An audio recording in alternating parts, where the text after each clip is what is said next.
We're at Fatahiba and we're about to set sail for Ua Pou. It's about 100 miles. Yeah. We're going to do an all-night sail. The sun's just starting to go down. We're gonna leave right after we eat dinner, so we get there during the day. And we have the pole in position. We're gonna try to do some wing-on-wing action.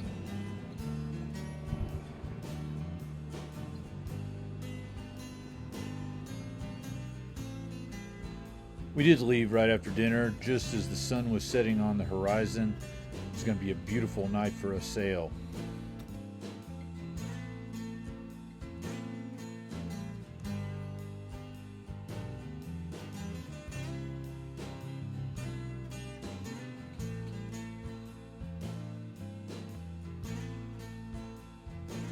We sailed downwind all night and occasionally put out the spinnaker.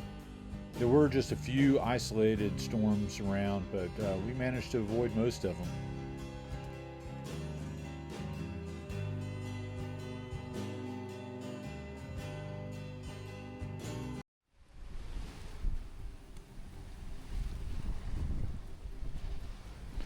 The next day we got a good view of Ua Pou, and we were sailing around to the entrance to the main harbor.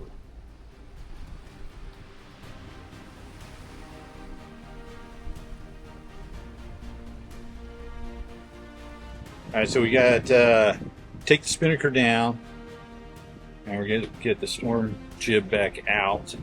Must be a make the turn up here around the corner. Trisha's back here.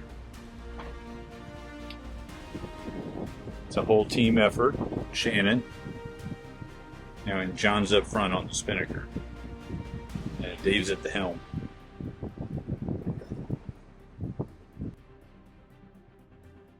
This time lapse gives you kind of a indication of the sea state that we are dealing with out there.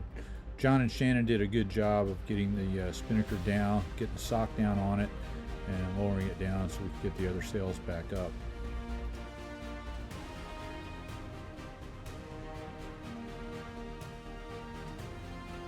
Then, just as we were getting ready to motor into the anchorage, the drama began. When John started up the engine, we heard a loud bang and smoke started pouring out of the engine room.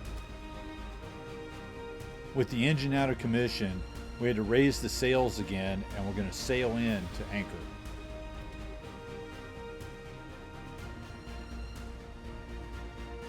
We've all been briefed and everyone is on a line. We'll have to drop the sails just as we get ready to drop the anchor. We only really have one shot at this to make it work.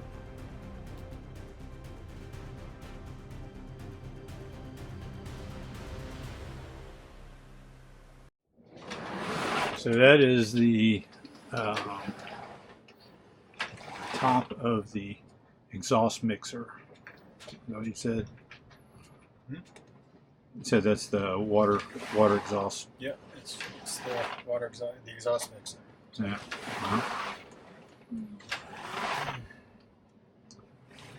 Or exhaust cooling, however you want to put it. Blowed up real good. Yeah, you just see the picture down here. Yes. And that's what blew. Wow. And all the exhaust comes out of the engine into there. And if this isn't there, it comes in here and the water comes in and everything.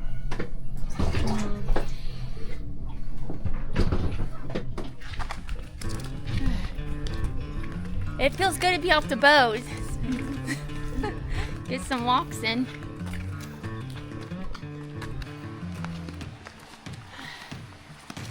Okay, we're gonna go see if we can find another waterfall.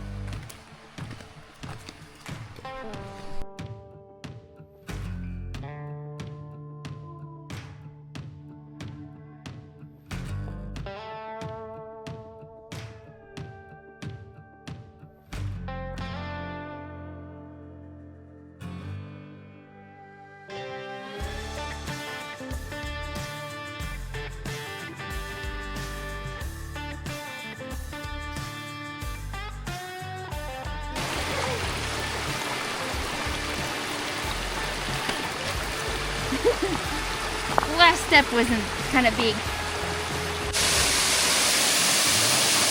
It's pretty.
The next day we set out on another hike, this time to find the infamous Chocolate Man.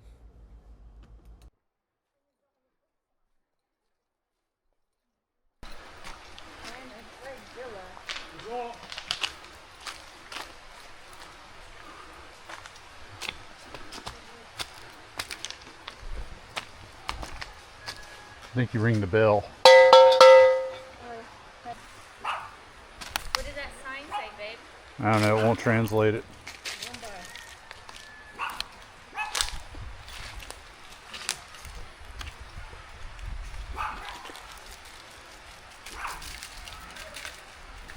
Here's someone? Yep.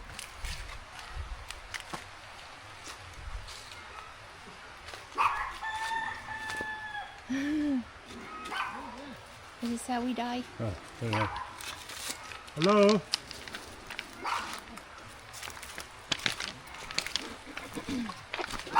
Bonjour. Parle anglais? English? Yeah. Yeah. Are you the chocolate?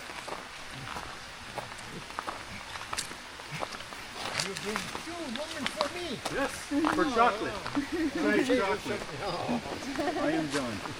Manfred. Nice to meet Dave. you, Manfred. Huh? Dave. Dave. Patricia. My chérie.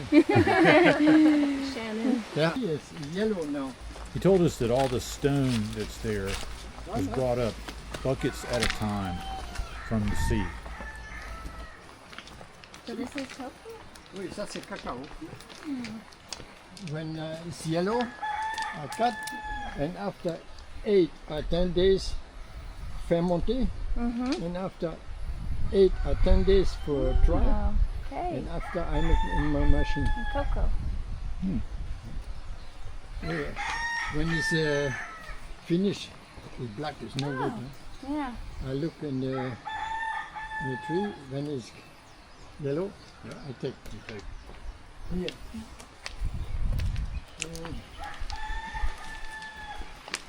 You see? And that's a cocoa bean.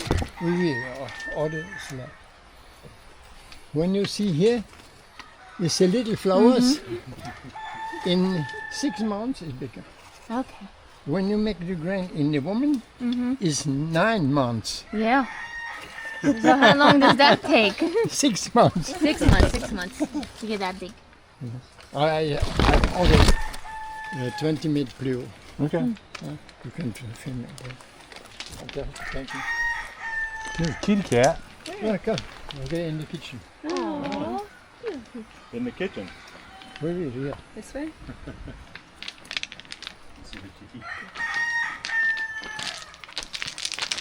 Okay. Even the Texas. A little kitten for you. Oh. Maybe I have 14 cats here. Hello. No rats. Yeah, no rats. How many years you make sailing? We left Texas 2 years ago. Oh, 2 years. Do you have more kittens? or just the Attention, no, no touch. one? No? No, it's Shy. wild, a little bit wild. You can sit down here. Okay.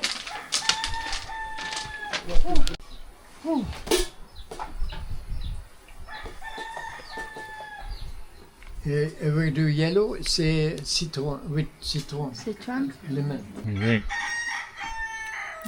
That's good.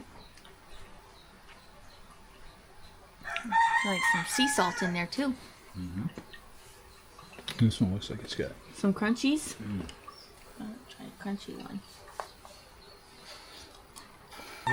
With you, today, the 1st January, now, 677 persons come here. Manfred lives completely off the grid, and he shared with us his power plant. This is a homemade device. He diverts water from the creek and has his own little hydroelectric station here. The wheel spins an alternator that then charges a bank of batteries. He uses this to power the entire homestead. Here is cacao. No? Yes. You see here? A different stade. Attends, c'est no good. It's no good.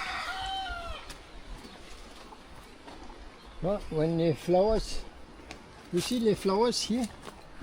Little flowers. Yeah, little itty bitty flowers. And after 6 months, it's bigger. That's the star fruit, right? No, that's That's the cacao. cacao. Cacao. Yeah, here the same, huh? It's a little flowers. Really big here. Now, in 3-4 weeks, it's yellow. Okay. And then it's ready? Yellow's Yeah. ready. When it's yellow, it's ready? Yes. He then took us down and showed us where he dries the beans once they've fermented. The window, the ambulance. An ambulance. Because it's like this. When rain comes, Yep. Then it, yep. no problem. That's smart. They're big. See the beans. Yep, Cacao. When you went 1 kilo cacao powder, 25 cabos. Really? That is very good. Okay, so the chocolate wasn't exactly Hershey's, but seeing how someone can live completely off the grid like he does was pretty amazing. Oh, I'm hot. That was the walk. Oh, it's not too bad. Just high, the elevation change. I'm not used to. Well, 3.45 miles All right right. Very good. now. And we got chocolate. Yeah. It's time to say goodbye to Ua Pou. Tomorrow morning, we have a nice little sail to Nuka Hiva. So be sure to like and subscribe and continue to join us on the journey.